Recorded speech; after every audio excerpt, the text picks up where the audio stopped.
the idea of your father being stuck in this cell, being tortured?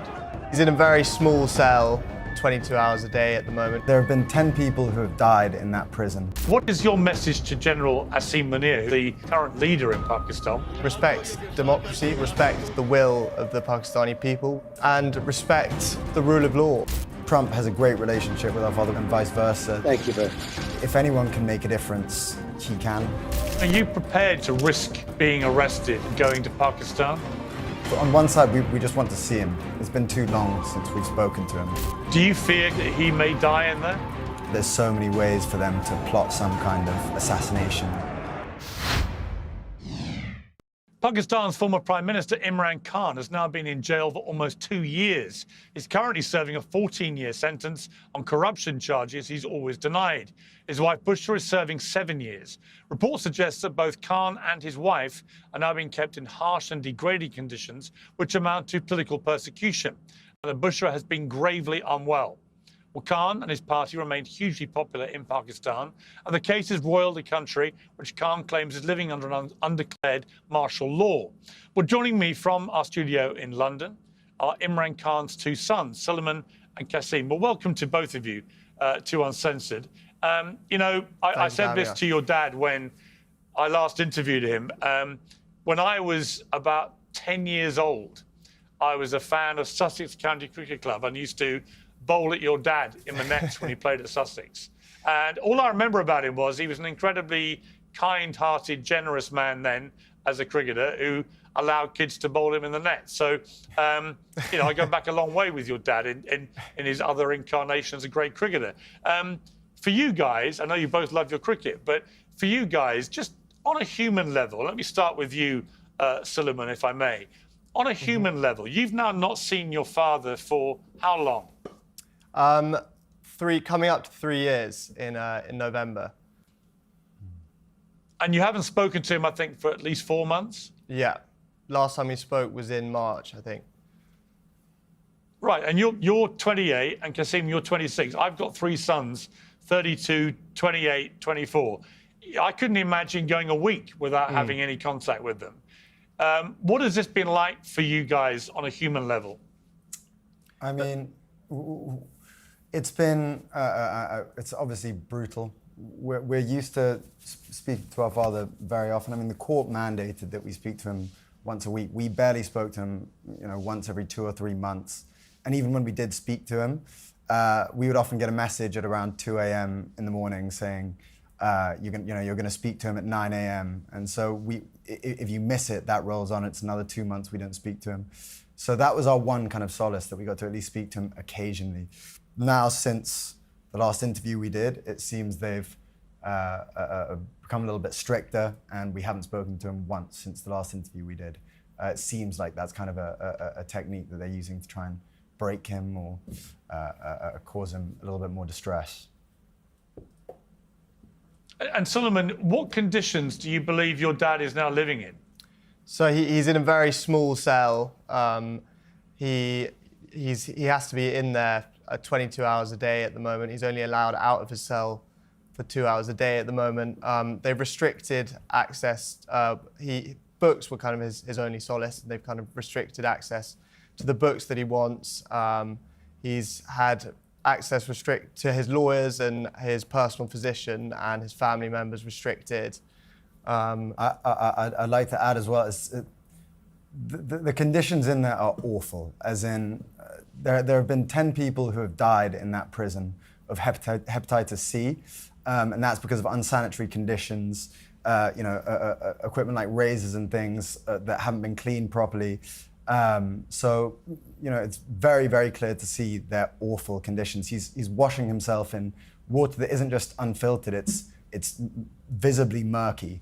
It's apparently discolored. So, you know, the hygiene levels in there are pretty abhorrent. Do you fear, Kasim, that he may die in there? I mean, you try not to think about things like that, but yeah, I mean, I've had moments where I've thought, you know, am I going to see him again? And, you know, it's been so long. This is the longest we've ever not seen him. Also the longest I've ever not spoken to him. So now it's just getting so desperate that, you know, we're quite private people. We don't usually do things like this, but it's getting to a stage where we're desperate. We want to do whatever we can. You know, I last spoke to your father just soon after the assassination attempt on his life, and he said this: when you're a political leader and you're in the situation that you're in now, where there's a genuine threat against you of assassination, do you feel fear? No, you know, Piers, when I entered politics, I actually had conquered my fear of dying. Otherwise, I would not have entered politics, because I came in to stand up against the entire status quo. I came to fight corruption. Today, the entire political spectrum, 16 parties on one side and I'm on the other side. And because this was the status quo, which is 60 years of our last 62 years, half has been ruled by military and half by these two families.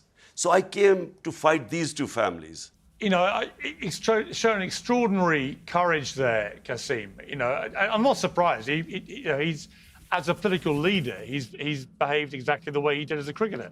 You know, showing great courage and leadership and so on. But you know, that was an occasion where he very nearly got killed. I mean, it was a very, very close escape from assassination. Again, as his son, what is that like for you? Look, Piers, we built a very thick skin with him. When we were younger, we knew he always went headfirst into very dangerous situations. He went against mafias. We saw him get shot. That was the last time we actually went over there. Was straight after that, and that's the last time we saw him. But you know, he's a very resilient character. He's always been like that. It's his strong faith. He was like that even before he had that strong faith. It's obviously it's brutal to see him right now. This is one of the worst situations I've kind of gone through, because we really didn't think it was going to be this long, his sentence or his incarceration. You know, it's an unpredictable place, Pakistan, but to be in there nearly coming up to 2 years, yeah, it's brutal. So it's the first time I've really wavered a little bit on my faith in him being okay. So that's why we're here. Suliman, I did another interview with your dad where he talked about you guys. Let's take a look at this. You also, Imran, you have kids back here in the UK, and your ex-wife Jemima was on Twitter saying how relieved that they all were to see that you'd survived this. But, you know, in those moments, you must also, you're a father. You know, what were your thoughts once you knew you'd survived about your sons? Did you want to speak to them quickly? Because obviously they would hear about it perhaps before you could even talk to them. I went to the hospital, 2 hours drive. The moment I got there, then I spoke to my sons. And of course, I spoke to my wife, both of them. My wife actually was remarkable. You know, the fact that I was saved, she was quite relieved. But my boys were sort of quite worried. And I hope to see them soon. I mean, are they keen for you now to stay out of the public eye? Is that on your mind, your sons and how they feel? My sons, when they were younger, I'm talking about my older son was very sensitive.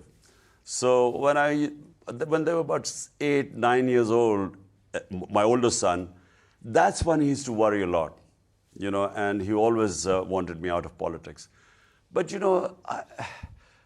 I feel that, we human beings have a responsibility to our society. And this is the spiritual way of life. There are two ways. One is material yourself. The other is the spiritual. And some 30 years ago, when I went on the spiritual path, that's the only reason I came into politics, because I realized I had a responsibility being so privileged in this country. How do you feel watching that back, Suliman?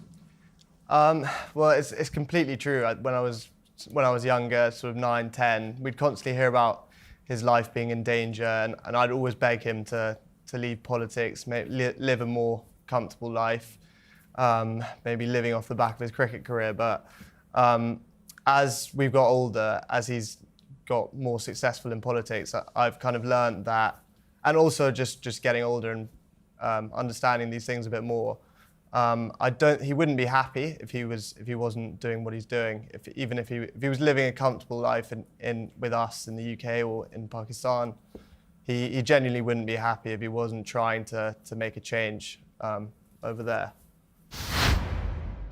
What if you could delay your next 2 mortgage payments? That's right. Imagine putting those 2 payments in your pocket and finally getting a little breathing room. It's possible when you call American Financing today.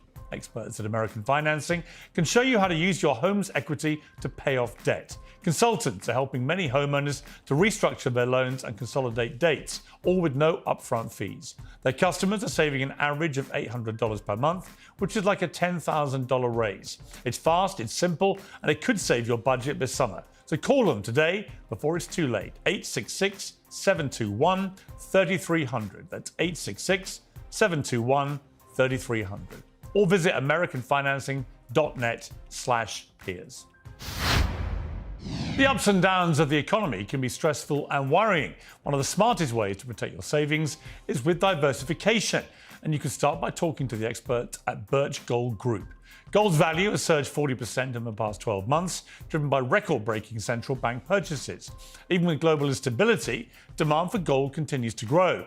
Birch Gold makes it easy. You can own gold to store at home, or you can convert an IRA or a 401k into a tax-sheltered gold IRA. Just text my name, Piers, to the number 989898, and Birch Gold will send you a free info kit on gold. There's no obligation, only useful information. With an A+ rating with the Better Business Bureau and tens of thousands of happy customers, Birch Gold lets you take control of your savings today. Text the word Piers, that's P-I-E-R-S, to 989898. Kasim, I know that you guys were planning to go over to Pakistan and try and help your father and maybe even affect his release, but that you've been told you won't get visas and that if you do go, you may face arrest and indeed potential imprisonment. Yeah. Is that the case?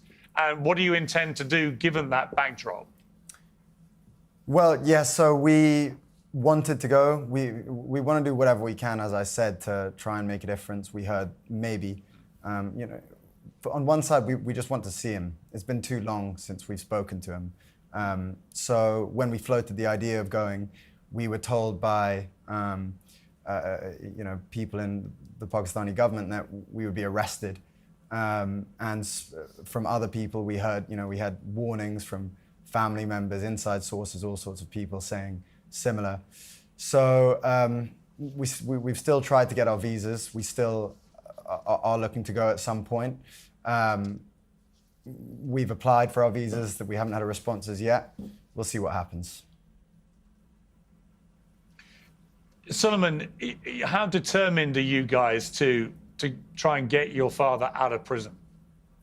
Incredibly determined. That's like Kasim said, we're quite private people. We wouldn't normally do this sort of thing, but we've recently been to America to speak to politicians over there to see what we can do, see if they can help support and advocate for his release. It's just got to the stage where we're doing everything we can to help from abroad. If we can't go over there, if we don't have assurances that we can go over there and see him and make a difference there. Kasim, what's your message for President Trump? Because he, probably of all world leaders right now, he might be able to affect real pressure on this situation. Do you have a message for him? Well, yeah. I mean, if anyone can make a difference, he can. We spoke to Richard Grenell, and he was a big advocate of my father. He publicly tweeted in favor of our father. We know that Trump has a great relationship with our father. We know, and vice versa. They had great conversations when they were both in office, and they seem to have mutual respect for one another. If Trump was able to make a statement or in any way speak to the establishment over there to get our father released, I know he's one of the few people who can. So of course, we would love to kind of have a conversation with him or hope for some help from him or support. Obviously, you don't give interviews, you guys, Kasim, and you barely do this kind of thing ever. You've always been very private, as you said, and I've always been very respectful of that to you guys. I know your dad, I know your mum very well. For you to come out and do this kind of interview is a big deal for you, isn't it? Is part of the thinking that you will just raise a lot of awareness, that people may see this and the pressure may increase in a helpful way? Yes, for sure. We want politicians in the UK and America to speak up about the situation over there, the human rights violations. You know, there are countless human rights violations, from the torture tactics they use, turning off the power for 10 days in his cell and all lights in his cell. That's a genuine torture tactic. From the amount of daylight he's able to see.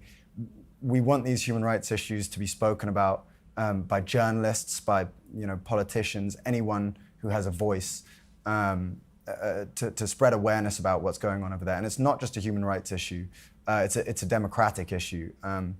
The people of Pakistan voted for him. He's the most popular candidate in Pakistan. The people, 250 million people in Pakistan, deserve to have their voices heard. So if anything, we would just say to speak out. Don't be afraid to speak out about this situation, and give some support to what's going on over to his situation, what's going on over there. Suliman, have you had a chance to talk to the British Prime Minister, Sir Keir Starmer? No, we haven't. We haven't, but we would love a chance to speak to anyone, any sort of senior figure in the British government. Or David Lammy, the Foreign Secretary? Indirectly, through our mother, but no, not directly.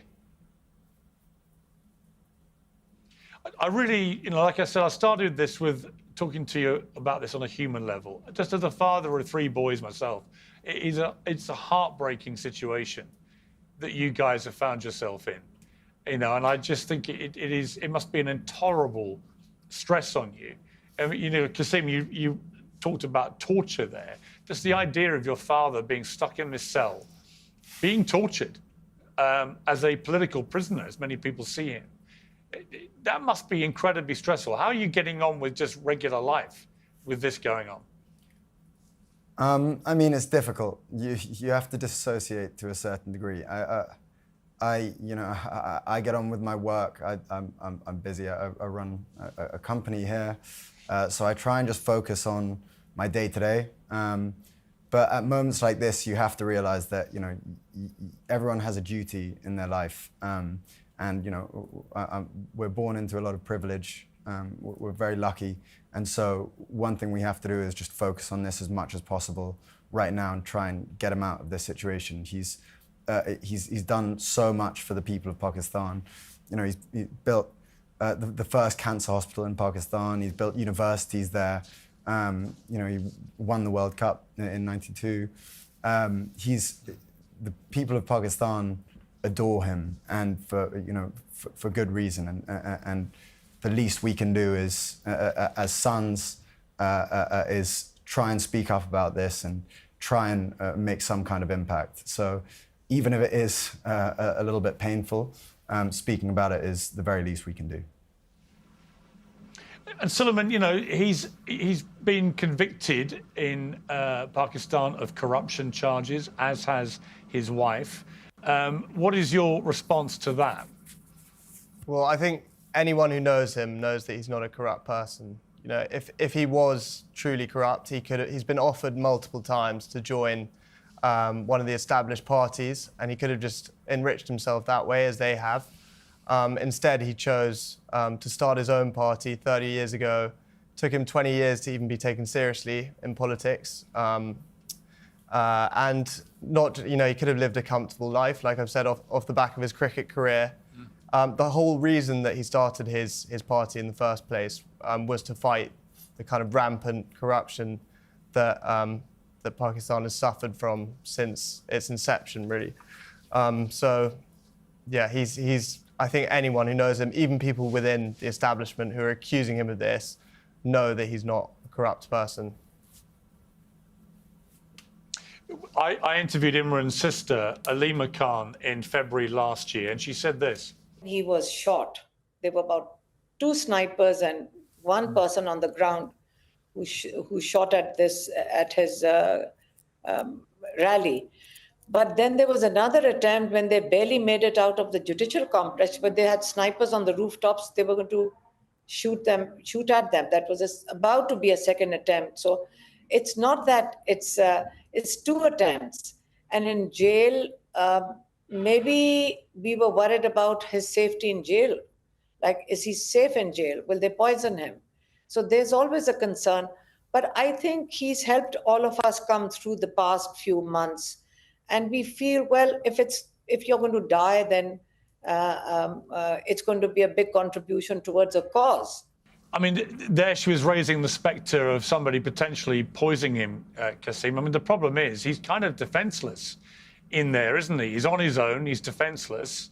It's a very vulnerable place for him to find himself. Yeah, completely. It's horrible thinking about him in that cell. When you hear the stories about it just getting worse and worse, what really was quite painful to hear was recently hearing about him losing a lot of weight. The heat over there is unbearable, and we know he doesn't have any air conditioning, he doesn't have any fan. And so he's stuck in this small solitary confinement cell in blazing heat, and losing weight is just not a good sign for someone who's in their 70s, who's been shot recently 3 times. It's the health risks are massive. So there's so many ways for them to plot some kind of assassination. They have complete control, and it's extremely distressing. Yeah, I mean, Suliman, that is what would be really concerning me if I was in your shoes, is that there's already been assassination attempts on his life. He got his sister talking about potential poison plots and so on. None of this is far-fetched. This kind of thing, I remember meeting Benazir Bhutto a few months before she was assassinated. This is part of life, in political life in Pakistan, sadly. What is your message to General Asim Munir, who's the current leader in Pakistan? What's your message to him about what's happening with your father? I would say respect democracy, first of all, respect the will of the Pakistani people, which was clear despite huge rigging in the general election in February last year, and respect the rule of law, and give him a proper, fair trial. That would be my message, I think. And Kasim, are you prepared, you guys, to risk being arrested and going to Pakistan? Yeah, for sure. We've been attempting to go for a little while. We're looking through whatever we can. So what will be will be. We'll see what happens, but we 100% will be going at some point, whether he likes it or not. Well, listen. Yeah, I greatly appreciate you coming on Uncensored. I've been very moved by your plight. I've talked to your mother a lot, as you know, about this.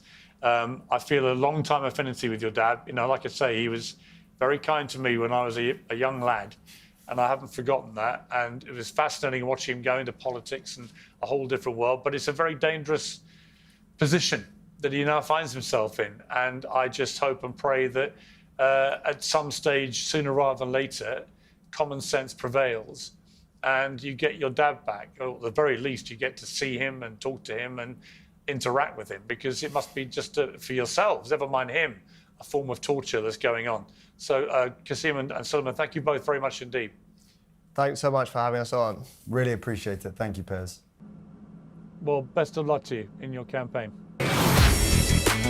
Piers Morgan Uncensored is proudly independent. The only boss around here is me. If you enjoy our show, we ask for only one simple thing.